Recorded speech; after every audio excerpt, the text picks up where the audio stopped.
Now we're on to the facilitator tips for the action module. So for the first question about identifying their why or their reason for pursuing a balanced life,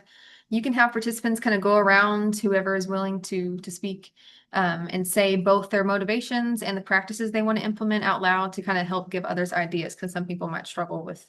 coming up with that. And then when we're talking to them about rewarding their self for creating a new healthy habit, just emphasize the importance of rewarding themselves for making positive changes, because,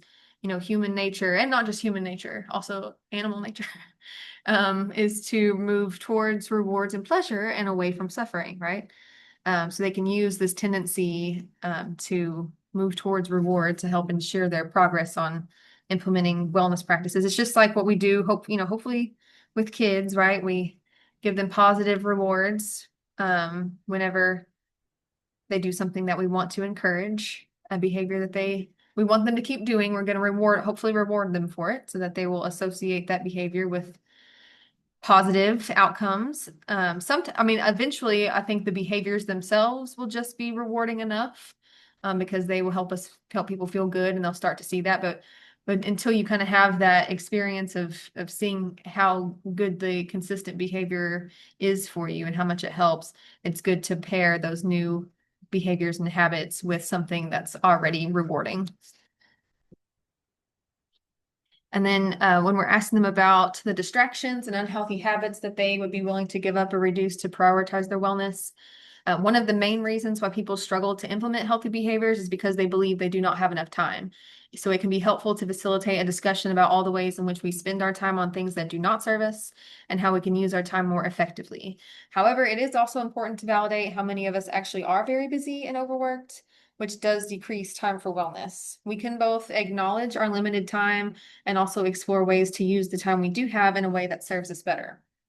Also, a good idea to suggest for those that struggle with scrolling on social media is to have them start following inspirational accounts and hashtags that give them frequent reminders and motivation to work towards their goals, so that they start to consume content that's more likely to actually lead to change.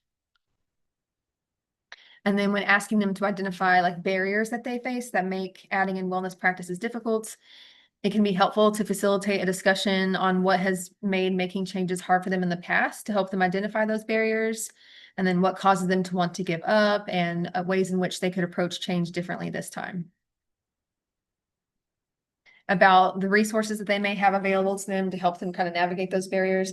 This is a big one where people tend to get stuck on just not really being able to think of much. So if that happens,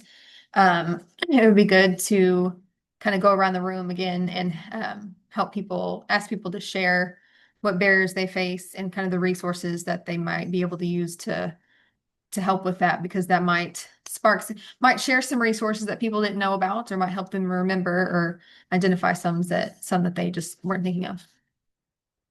And then about responding to social pressure to return to unhealthy habits. So if time permits, it would be very helpful to have them discuss any fears that they may have about behaving differently than their family members or friends or other community members that are not working toward wellness, and how they can stay committed to their progress while still having respect for others and setting boundaries with anyone trying to influence them to engage in behaviors that they are trying to move away from.